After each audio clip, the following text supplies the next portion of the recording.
Assalamualaikum warahmatullahi wabarakatuh. Perkenalkan, nama saya Fakih Mustaqim, MPM 25220104.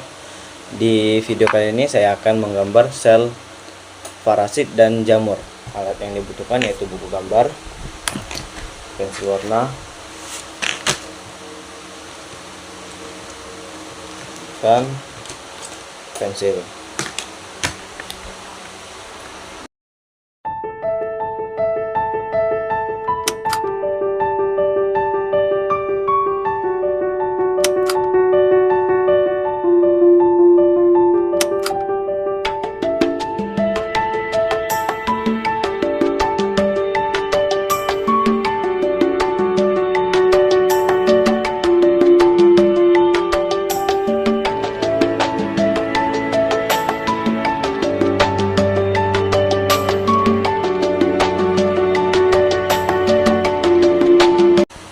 Baik, gambarnya sudah jadi dan ini hasilnya. Saya akan menjelaskan sedikit yang saya ketahui tentang sel jamur dan parasit ini. Yang pertama itu Candida albicans adalah jenis jamur opportunistik yang secara alami ditemukan dalam tubuh manusia namun dapat menyebabkan infeksi jika kondisinya memungkinkan. Berikut ini adalah yang bisa saya jelaskan. Fungsinya yang pertama yaitu blastofel candida itu di sini. Yang ini adalah sel ragi berbentuk bulat atau lonjong yang berkembang biak dengan cara bertunas. Ini adalah bentuk istilah atau bentuk yang biasanya ditemukan dalam aliran darah. Yang kedua yaitu Pausidiva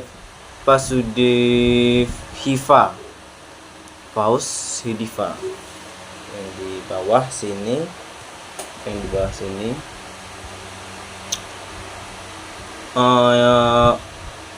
berbeda dengan hifa sejati. Fausidohiva adalah rantai sel tunas yang memanjang namun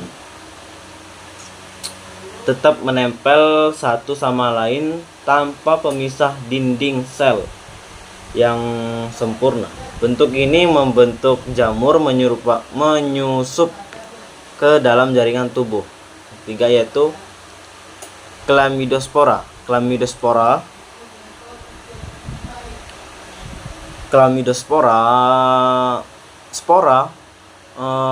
berkurang besar, berdinding tebal dan sangat resensi struktur.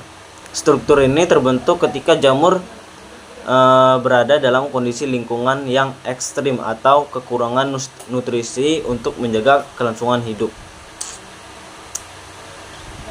Mekanisme pertumbuhan dan infeksi jamur dalam gambar ini mengandung mekanisme yang disebut transisi ragi ke hifa untuk menyerang inangnya. Jamur awalnya menempel pada permukaan sel inang, misalnya kulit atau mukosa, dalam bentuk blastospores. Nah, ketika kondisi lingkungan mendukung, misalnya perubahan suhu tubuh atau penurunan sistem imun, jamur ini mulai memanjang membentuk Basidioptera. Untuk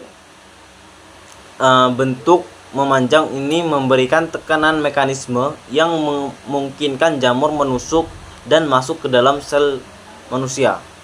Ini penyebarannya. Selama proses ini jamur melepaskan enzim seperti protease dan lipolase yang menghancurkan protein sel inang agar jamur bisa menyerap nutrisi.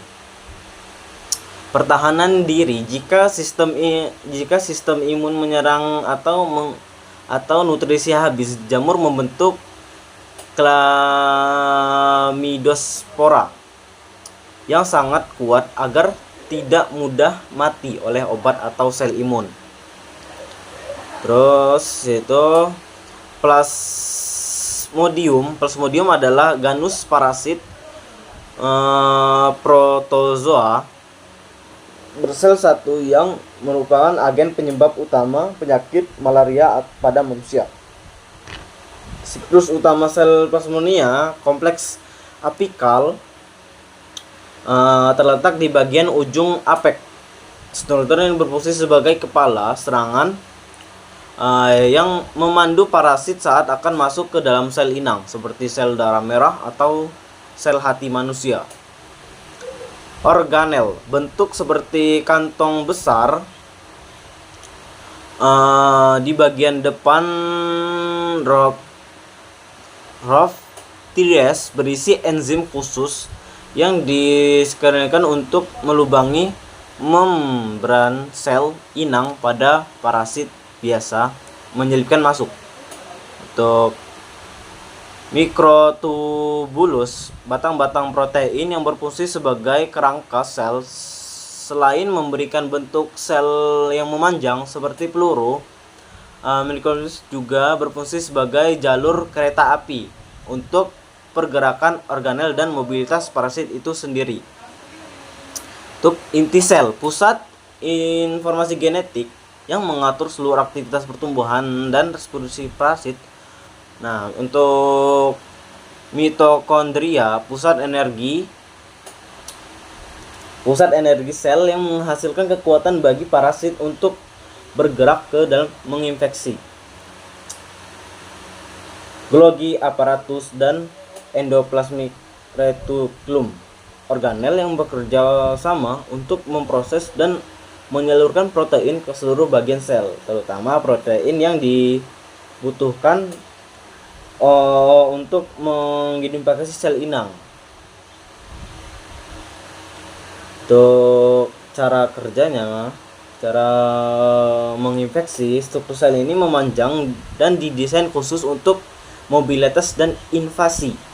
Mekanismenya adalah ini, pengenalan ujung sel apikal ini menyentuh permukaan sel inang. Rophthires melepaskan enzim untuk melunakkan dinding atau membran sel inang. Panas dengan bentuk dorongan dan dari mikrotubulus parasit mendorong dirinya masuk ke dalam sel inang dan mulai berkembang biak di sana. Nah, cukup. Mungkin segitu saja yang bisa saya sampaikan. Saya akhiri. Wassalamualaikum warahmatullahi wabarakatuh.